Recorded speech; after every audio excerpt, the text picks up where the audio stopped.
as promised, I am back with another tip. And this one is about, if you've watched the one before, this one's about speaking with your mask. The other one was about your eyes and your facial expression with your mask.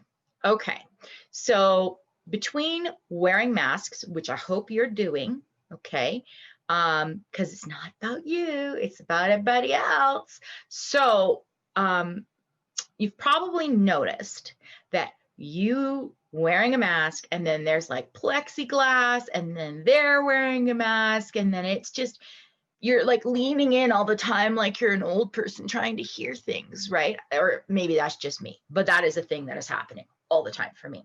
So a couple reasons why that's happening and some things you can do to stop that. Okay, so back the mask goes on. Gonna get it caught in my glasses again because I always do. All right, here I am, being very suave and debonair in my little fancy mask here. Okay. Now, one of the things that happens with masks right away is that your voice becomes muffled. Obviously, you have a piece of fabric or two or three over top of your mouth.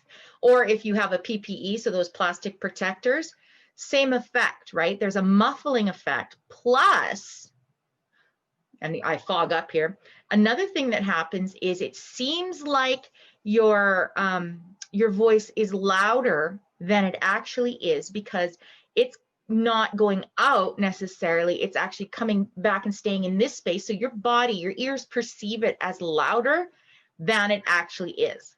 So one of the things you have to do, if you haven't already realized this out in the world, is you actually have to be louder than you would ever normally maybe choose to be, because you have to overcome both the muffling effect here and that perception that you are already loud, okay?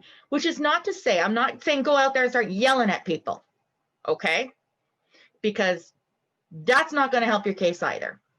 But you need to actually be aware of these things so you can turn the volume up and watch the other person, because if they're listening or trying to listen, you will be able to tell in their eyes whether they've comprehended, whether they got the message and the message made sense. Simple way to check if they did, you could say, did you catch that? Did you understand me? Am I making sense? Just ask a question. Don't assume anything, especially wearing a mask, because if people aren't using their face as well, then you might not get that information fully and clearly either. Oh my God, the perils of wearing a mask. Okay. The second thing, besides the volume, is something we call articulation. So I'm going to take my mask off for this, okay? I'm going to show you the difference. Oh no, we're trapped. I think I'll just take my glasses off to be smart here for a second. Here we go. Oh no, and then the hair, and oh my gosh. Okay, so articulation is the speechy technical word for the shaping of the articulators, the mouth parts that make and form sound. It doesn't matter what language you speak. We all use articulators in different combinations and forms. So our lips, our tongue, our teeth, our lower jaw, we have something called a soft palate or a velum at the back, like when you yawn and you see the little baggie at the back, that's there. Then, of course, we also bounce sound off our teeth and off the top of our mouths. So we're using these things incredibly intricately all the time. So now that we're wearing a mask, any sorts of laziness or bad habits that we possess, they're only going to be made worse. Okay, I am guilty of speaking a million miles an hour, but when I'm wearing my mask, I have to consciously choose to slow down, because my articulators can work faster and more accurately than the larger percentage of humanity. It's the nature of what I do, but there's a connection of things happening between my articulators and my face and the speed and people's ability to pick it up. And if they are not native speakers of the language I'm speaking, in this case English, then that makes it even worse. So those are kind of other things to come another day. So don't think, well, she's not mentioning those. I'm aware of those things. Okay, but today we're talking articulators. So what can you do? Well, on my Tea with D website, so teawithd.com/blogs, there will be, if there isn't already, depending on when you watch this, there is actually a blog about how to warm up your mouth. And the reason I'm pointing to you towards that is not for the warm up piece, it's for the piece about how to work on your articulators, which is actually the 4th step in that particular blog and vlog. So you can check that out. But just quickly, something you can do right now, okay, is I want you to go through whatever your native alphabet is. So mine is English, A, B, C, D, E, F, G. And you see how I'm overdoing it. Nobody says that. We say A, B, C, D, E, F, G, H, I, J, K, L, M, N, O, P, right? That's how we do it. I'm sure that's how you do it too.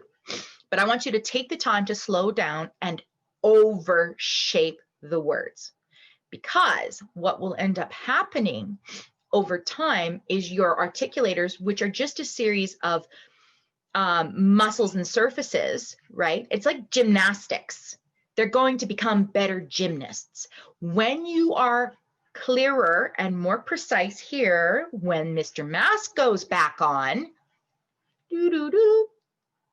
So if I'm talking to you like this, then I'm not really articulating and I'm not really opening my mouth. You can see where there's a problem. Even if I speak louder than this, it's really muffled. However, and you should have seen the movement here. However, when I start to actually use my mouth and use my face, all of a sudden my clarity of communication goes. And like I said in the previous video about this, that when someday, some glorious day, when we are out in public and we don't wear masks, all of that strengthening and agility, the gymnastics that you've learned to do with your mouth and become aware of, guess what? Oh, we're trapped again. It will still be there. You will still have those abilities. You will be a clearer, stronger, more accurate, and easier to listen to speaker. Bonus! So, that is today's tip. Bon voyage.